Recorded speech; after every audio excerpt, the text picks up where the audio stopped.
මම යෝජනා කරනවා මේ මොනරාගලට හෙට ඉඳන් ගෙවල් වල කෙනෙකුගේ හිතක් රිදෙනවා නම් තෝ කියලාවත් කියන්න එපා. දරුවෝ තුරුල් කරගෙන නිදා ගන්න තියෙන ජීවිතේ බොහොම පොඩි කාලේ. අවුරුදු 15 පෙන්නට පස්සේ ළමයි එක්ක ඉන්න පුළුවන්.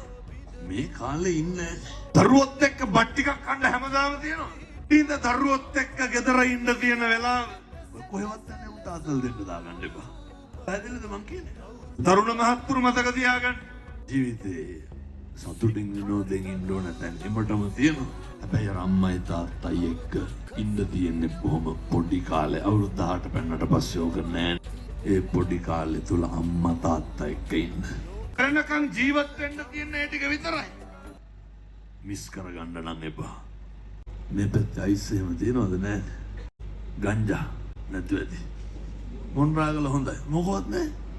ප්‍රශ්නත් නෑ, පවුල් ප්‍රශ්නත් නෑ, කිසි දෙයක් නෑ. අපේ ගම්වල අටේ තොටේ මිනිස්සු බලාගෙන ඉන්නේ පුතේ අපි නැත්තටම නැති වෙලා යනකම්. අපි විනාශ වෙනකම්. වයසි මහත්තයා වැඩිපුරම පොලිසියට අප දෙන්න එන්නේ යාළුවෝද අම්මා තාත්තා බිරිඳද? එක්කෝ අම්මා, එක්කෝ තාත්තා, එක්කෝ බිරිඳ. යාළුවෝ එනවද? කිසි කෙනෙකුට පාවිච්චි නම් වෙන්න එපා. මම මේ කාටද කියන්නේ? අපේ තරුණ මහත්තුරුන්ට කියන්නේ කොල්ලෙක් වුණාම හොඳ ක්වොලිටි එකක් මේන්ටේන් කරන්න. කොල්ලෙක් වුණාම හොඳ අභිමාණයෙන් ඉන්න ඕනේ. කොල්ලෙක් වුණාම හොඳ පෞරුෂයකින් ඉන්න ඕනේ. කොල්ලොන්ට කේන්ති ගිහින් බෑ. මේ ලෝකෙ ඉවසන්න පුළුවන් එකම වයස තරුණ වයස. ඒ පෞරුෂයෙන් වැඩ ගන්න. ඔය තරුණ කාලේ නේද බුදුරු ගන්නන්නේ අසේවනාච බාලාණං පණ්ඩිතාණංච සේවන.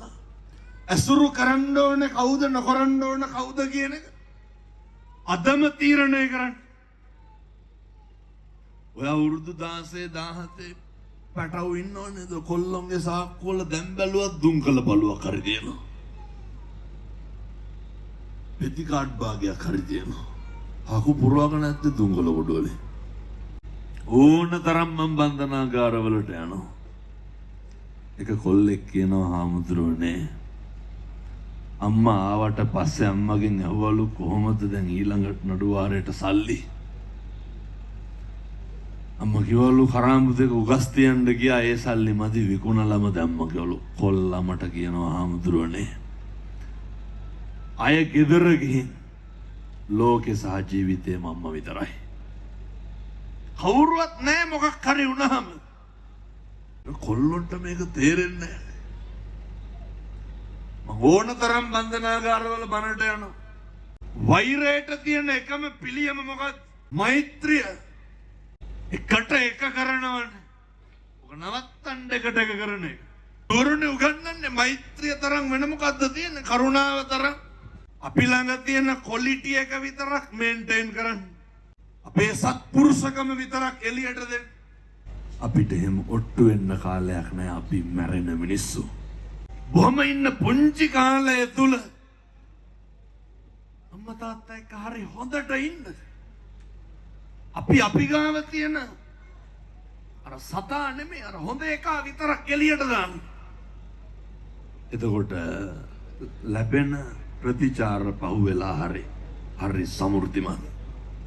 ඒවා හරි ගුණාත්මකයි. පුරුදු වෙන්න. ගෙවල් වල හෙට ඉඳන් එක කුණුහරුපයක්වත් කියන්න එපා. පුරුදු වෙන්න. අපි ජරාවටපත් වෙන මිනිස්සු. අපි ව්‍යාධියට මැරෙන මිනිස්සු. මොකක්ද මේකේ බේර ගන්න තියෙන්නේ? එනිසා එක වචනයකින්වත් කිසි කෙනෙකුගේ හිතක් රිද්දන්න එපා. මයිත් කියන්නේ අපි මේක හිතන දේ වෙන්නේ නැහැ. වෙන්නේ මොකද්ද කියලා හිතා ගන්න බැරි සමාජයක්, ලෝකයක්, රටක් තියෙන්නේ. හරි හොඳට ඉන්න. සත්පුරුෂයෝ විදිහට ජීවත් වෙන්න. මම මගේ හදවතින්ම ප්‍රාර්ථනා කරනවා. මේ සියලු දෙනාටම දළදා හාමුදුරුවන්ගේ පිහිටෙන් සත්පුරුෂෝ විදියට ජීවත් වෙන්න අවශ්‍ය කරන ශක්තිය ධෛර්යය ලැබේ